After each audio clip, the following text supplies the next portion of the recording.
नमस्कार, आप देख रहे हैं पंचायती राज न्यूज और मैं हूं आपके साथ हर्षिता। मिशन 2026 की डेडलाइन को मात्र 5 माह शेष हैं। जैसे जैसे घड़ी करीब आ रही है वैसे वैसे माओवादी और अधिक सावधानी बरत रहे हैं। सरकार और पुलिस के मिशन को देखते हुए माओवादी अपना जीवन बचाने में जुटे हैं और अब सरेंडर की राह बढ़ा रहे हैं। हाल ही में दिनों में बालाघाट पुलिस ने नक्सल प्रभावित गांव में बैनर पोस्टर लगाए हैं, जहां बीते दिनों छत्तीसगढ़ और महाराष्ट्र में सरेंडर कर चुके टॉप लीडर माओवादियों की फोटो व संदेश चस्पा किया गया है। जहां बालाघाट पुलिस का यह प्रयास सफल होता दिखाई दे रहा है कि ऐसा हम इसलिए कर रहे हैं क्योंकि 1 नवंबर को माओवादी संगठन के एक सदस्य ने पितकोना चौकी के चौरिया कैंप में सरेंडर कर दिया है। यह सशस्त्र हार्डकोर महिला नक्सली छत्तीसगढ़ के गोमबेटा भैरमगढ़ जिला बीजापुर की रहने वाली है, जिनका नाम सुनीता, पिता बसरू सियाम, उम्र 22 है, जिसने चौरिया कैंप में इंसास राइफल एवं 3 मैगजीन के साथ आत्मसमर्पण किया है। यह महिला नक्सली एसीएम के पद पर रहते हुए सेंट्रल कमेटी के प्रमुख सदस्य सीसीएम रामदेव नक्सली की सुरक्षा गार्ड रह चुकी है, जो वर्ष 2022 में माओवादी संगठनों से जुड़ी थी, जिसने माड़ क्षेत्र में 6 महीने का प्रशिक्षण लिया और फिर सेंट्रल कमेटी के सदस्य रामदेव के सुरक्षा गार्ड के रूप में माड़ क्षेत्र में कार्य करना प्रारंभ किया, जो रामदेव की 11 सदस्यीय टीम के साथ एमएमसी जोन दर्रेकसा क्षेत्र पहुंची थी। वह जीआरबी डिवीजन में सक्रिय थी और मलाजखंड दर्रेकसा दल में एसीएम के पद पर थी, जिस पर कुल 14 लाख का इनाम घोषित था। पुलिस ने बताया कि दिनांक 1 नवंबर की प्रातः 4 बजे उसने अपने इंसास राइफल, विंडोरी बैग, पिट्ठू बैग और वर्दी के साथ दलम से अलग होकर निकल गई है, जिसके बाद उसने जंगल में इंसास राइफल, विंडोरी बैग, पिट्ठू बैग और वर्दी को डंप में छिपाकर आत्मसमर्पण करने के उद्देश्य से पुलिस कैंप चौरिया पहुंची। उसका आत्मसमर्पण मध्य प्रदेश आत्मसमर्पण पुनर्वास नीति 2023 के अंतर्गत पहला आत्मसमर्पण है। पुनर्वास से पुनर्जीवन की आप देखेंगे तो माननीय मुख्यमंत्री महोदय भी लगातार बोल रहे हैं या तो आप ऑपरेशंस में न्यूट्रलाइज होंगे या अगर आप चाहें तो मुख्य धारा में आने के लिए सरकार ने न्योता दे रही है, उनको सारे प्रावधान दे रही है। और जैसा कि सर बता रहे थे कि आप सभी राज्यों के अगर पुनर्वास नीति को कंपेरेटिव एनालिसिस करेंगे तो उसमें मध्य प्रदेश की नीति ना केवल बहुत बेहतर है, अपडेटेड है, परंतु इनको वापस कैसे पुनर्जीवन इनका स्टार्ट किया जा सके और इनको सही राह पे ला जा सके, उन सभी चीज़ों के प्रावधान इसमें किए गए हैं। तो मुझे लगता है आपके माध्यम से भी हम लोग पुनः अपील करेंगे, जो एक भ्रामक जानकारी कई नक्सलीडर्स फैलाते हैं कि यदि हम पुलिस के पास जाएंगे तो हमें पुलिस पकड़ के हमारे साथ कोई एनकाउंटर कर सकती है या हमें प्रताड़ित करेगी। तो मुझे लगता है कि वो भ्रांति आज पूरी तरीके से टूट गई है कि जिनके लिए बोला जाता था वही हॉक कैंप में आके उस महिला नक्सली ने न केवल सरेंडर किया, परंतु जो हम लोगों ने पहले बोला था कि अगर कोई खुद अपने हथियारों को छोड़कर सामने आएगा तो उसको नाखुद भी ना लगे, इसके लिए हम सब कटिबद्ध हैं और वही हुआ है। आप चाहेंगे तो आप उससे भी पूछ लीजिएगा और मुझे लगता है कि ऐसे ही आपके माध्यम से और लोगों तक भी मैसेज पहुंचता है और वो मुख्य धारा में जुड़ना चाहते हैं तो हम लोग नीति के तहत जो भी प्रावधान होंगे उसमें उनकी मदद करेंगे। जो हमारे 26 का जो टारगेट है वो बिल्कुल हम अचीव करेंगे और हमने काफी प्रेशर बना के रखा है और हम अपना जंगल बिल्कुल क्लियर करवा रहे हैं और हम इस मिशन में बिल्कुल कामयाब होंगे। सारी चीजें इन्वेस्टिगेशन की और जांच के बाद देखो ये वो तो चौकी में हमारी एक स्टैंडर्ड संख्या रहती है सिक्योरिटी फोर्सेस की। दूसरा ये शाम को पहुंची है। हाँ, तो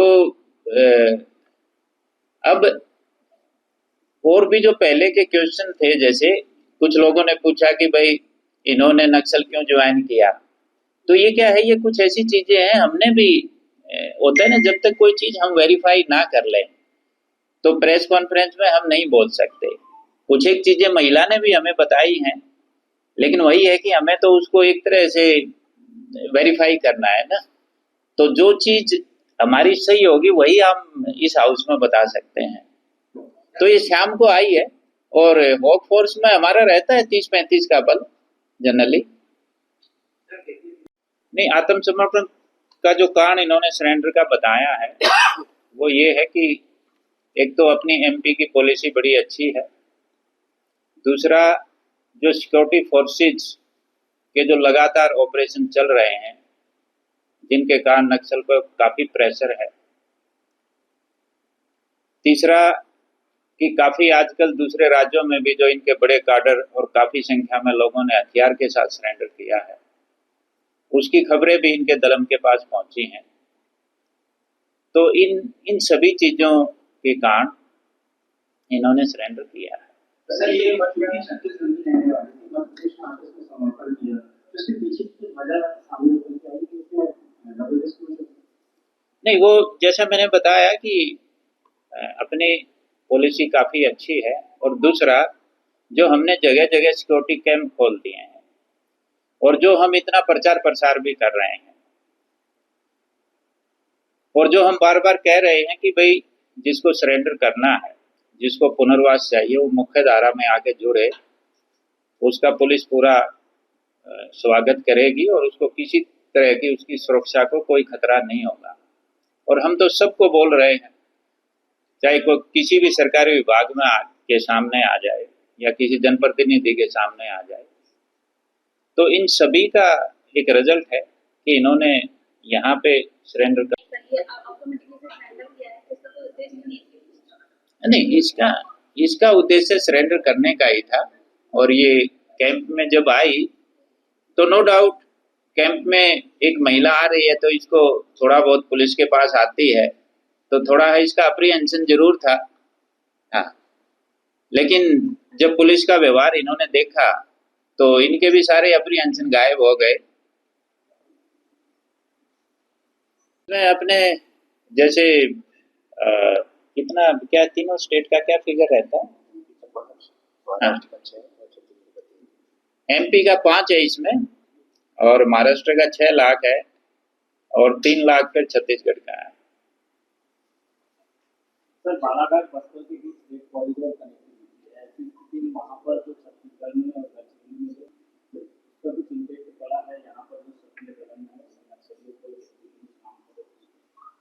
नहीं, वो ये है कि जैसे छत्तीसगढ़ और में काफी बड़े बड़े ऑपरेशन हुए, तो ये हमें भी इस बात का हमें भी पूरा ध्यान था कि भाई नक्सली उधर से शिफ्ट होके इधर ना आए। लेकिन जैसा आप लोग भी जानते हो तो कि यहाँ भी बड़े अच्छे अच्छे ऑपरेशन हुए हैं।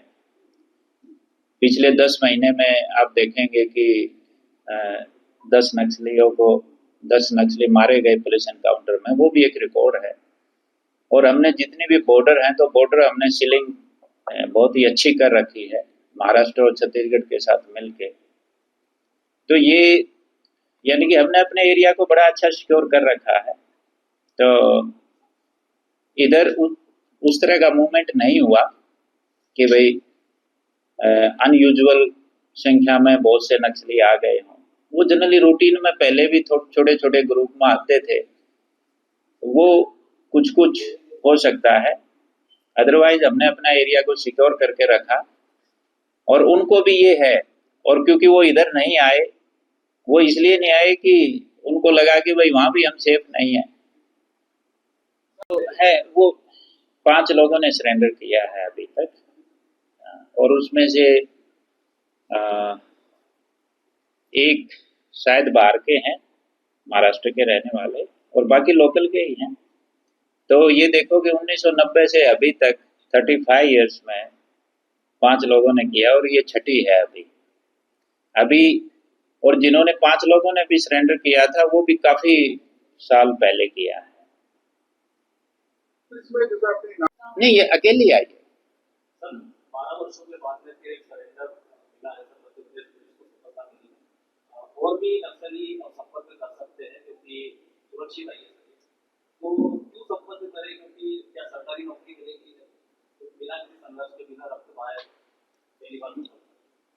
देखो, अपनी सरेंडर पॉलिसी में ये काफी प्रोविजन है कि उसमें एक तो हम परमानेंट नौकरी देते हैं, जो भी सरेंडर करता है नक्सली 25,000 रुपये पर मंथ। अब ये हथियार के साथ करता है तो उसमें अलग अलग राशि है। जैसे इन्होंने इंसास के साथ किया है तो 3.5 लाख की राशि मिलेगी इनको। और भी कई हैं, शादी करता है तो 50,000 की मदद, कोई जमीन खरीदता है तो 20 लाख की मदद। तो कई तरह के प्रोविजन है, यानी कि अपनी जो पॉलिसी है वो वन ऑफ द बेस्ट है। हाँ बिल्कुल बिल्कुल, सारी सुविधाएं मिलेंगी इनको।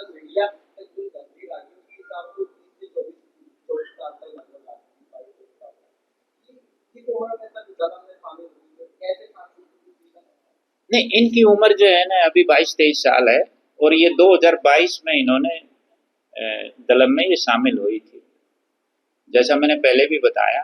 उसके बाद 6 महीने की इनकी माड़ में ट्रेनिंग हुई और एमएमसी जोन में ये जो रामदेव हैं उनके साथ ये फरवरी 25 में आई है। यानी ये एसीएम रैंक की महिला है सुनीता, बीजापुर की रहने वाली है।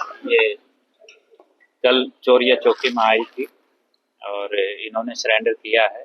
जो इनका वेपन है इंसास और 3 मैगजीन और अन्य चीज़ें भी आज हमने रिकवर कर ली हैं।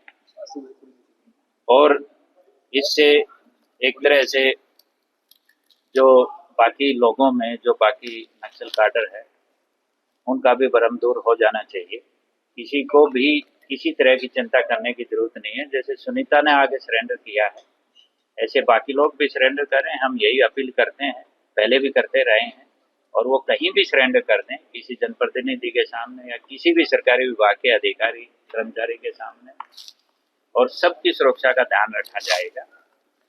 और अब तो वही जो हम बार बार कह रहे हैं, अब तो किसी को किसी तरह का शक होना ही नहीं चाहिए। पुलिस बिल्कुल सभी की सुरक्षा का ध्यान रखेगी, किसी को कोई दिक्कत नहीं होगी। आए सरेंडर करें, मुख्य धारा में शामिल हों। सर सुनीता की इसके बाद का क्या प्रोसेस रहेगा? उनके लिए पूरे जो हमारी सरेंडर पॉलिसी है उसके जितने भी प्रोविजन है उस आधार पे उनको, जैसे नौकरी देने वाली बात है, नौकरी दी जाएगी। वेपन के साथ सरेंडर किया है तो उसका भी 3.5 लाख रुपए मिलेगा, और जितने प्रोविजन है सभी का उनको फायदा दिया जाएगा। सुरक्षा कैसे इसकी हो पाएगी? सुरक्षा बिल्कुल सुरक्षा उनकी सुनिश्चित की जाएगी, कहीं कोई दिक्कत नहीं होगी। सर इनके